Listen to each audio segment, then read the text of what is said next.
کوئی فیکٹری ہے، کوئی بندہ فیکٹری کا مالک ہے، تو فیکٹری کے اندر جو مشینیں لگی ہوئی ہیں ان پر زکوٰۃ نہیں، کیونکہ مشینیں جو ہیں وہ پروڈکشن دے رہی ہیں، وہ چیزوں کو بنا کے باہر نکال رہی ہیں، وہ مشینوں کو نہیں بیچ رہے، مشینوں سے نکلنے والا مال بیچ رہے ہیں۔ وہ جو مال جو بیچ رہے ہیں وہ مال اس پر زکوٰۃ ہوگی اگر اس پر سال گزر جائے۔ اور ظاہر بات ہے، دیکھیں دکان کے اندر یہ جو معاملہ ہے سال گزرنے والا، آپ کے ذہن میں یہ بات آ رہی ہوگی کہ دکانوں کے اندر تو سامان آتا جاتا رہتا ہے، یہ تو نہیں ہے کہ پر ساری کوئی چیز پڑی رہے گی، تو یہ بات بالکل ٹھیک ہے، دکانوں کے اندر سامان آتا جاتا رہتا ہے، ایک آیا وہ مہینے بعد نکل گیا، پھر وہ دوسرا آیا وہ 2 مہینے بعد نکل گیا، کئی ہوتا ہے وہ آج آیا تو کل نکل گیا، دکانوں کے اندر مال ٹکتا تو نہیں ہے۔ تو اس کا آسان حل کیا ہے؟ اس کا آسان حل یہ ہے کہ آپ نے سال میں ایک تاریخ مقرر کرنی ہے۔ مثال کے طور پہ 1 رمضان آپ نے مقرر کر لی کہ جی ہر سال میں 1 رمضان کو اپنی دکان کی زکوٰۃ نکالوں گا، تو ایک سال گزرنے کے بعد جب اگلا 1 رمضان آئے گا تو آپ نے کیا کرنا ہے، اپنے دکان کے سارے مال کا حساب لگا دینا ہے۔ اب آپ کے لیے یہ بڑا مشکل ہوگا کہ آپ یہ چیک کرتے رہیں کہ یہ تھان جو میں نے لیا تھا یہ میں نے 2 سال پہلے لیا تھا، اور یہ والا تھان جو میں نے لیا تھا یہ 5 مہینے پہلے لیا تھا، یہ تھان جو میں نے لیا تھا یہ 1 مہینے پہلے لیا۔ یہ حساب لگانا دنیا کا مشکل تھی، اس لیے اس کا آسان حل یہ ہے کہ جتنا مال پڑا ہے، کیونکہ سال تو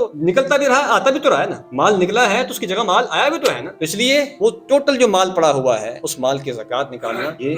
لازم ہے۔ اور اس کے ساتھ ساتھ جو گھر میں کیش پڑی ہوئی جو آپ نے اسی دکان میں سے کمائی ہے اس کو بھی اس کے ساتھ شامل کر لیں۔ آپ نے کسی کو قرض دیا ہوا ہے، بعض لوگ بہت بڑے بڑے قرض دے دیتے ہیں، لاکھوں روپے قرض دے دیتے ہیں، اب وہ قرض کسی کو دیا ہوا ہے تو لوگ کہتے ہیں جی میں نے تو قرض دیا ہوا ہے، وہ میرا تو نہیں ہے، بھائی آپ کا ہی ہے، آپ نے کل واپس لینا ہے اس سے۔ جو قرض آپ کو واپس ملنے والا ہے اور مل جائے گا وہ بھی آپ کا ہی مال ہے، اس کی زکوٰۃ بھی آپ نہیں دینی ہے، اس نے نہیں دینی جو اس نے قرض لیا ہوا، کیونکہ اصل مالک آپ نے تو اس کو بطور قرض کچھ عرصے کے لیے دیا ہے، اس نے واپس کرنا ہے، اصل مالک تو آپ ہے۔ تو وہ جو قرض آپ نے کسی کو دیا ہے اس کی زکوٰۃ بھی آپ نے ہی نکالنی ہے۔ اسی طرح سامنے محترم، اچھا بعض لوگ یہ بڑا عجیب کام کرتے ہیں کہ کسی کو قرض دیا وہ قرض واپس نہیں کر رہا، وہ کہتے ہیں جی زکوٰۃ ہوگی ہماری، مطلب قرض جو ہے واپس نہیں ملا تو اسی قرض کو اپنی زکوٰۃ میں آ کے خود ہی کاٹ لیتے ہیں۔ کمال ہے بھائی، زکوٰۃ میں لوگوں کو فائدہ پہنچانا ہے، اپنے آپ کو فائدہ نہیں پہنچانا، یہ تو آپ کا نقصان ہوا ہے کہ آپ کو قرض واپس نہیں کر رہا، وہ تو آپ اس کے لیے قانونی طریقہ کار اختیار کریں، کچھ بھی کریں، پیسے واپس لیں، لیکن اس طرح سے زکوٰۃ نکال دینا جی ٹھیک ہے جی میں نے وہ جو قرض دیا تھا میں نے زکوٰۃ سمجھ کے اس کو کر دیا ہے، نہیں ایسے زکوٰۃ انسان جو ہے نا وہ بڑے طریقے سے، یہ اللہ کا حکم ہے، مذاق نہیں ہے کہ خود ہی بندہ ہیلے بہانوں سے جناب جان چرا لے، ایسے نہیں ہو سکتا۔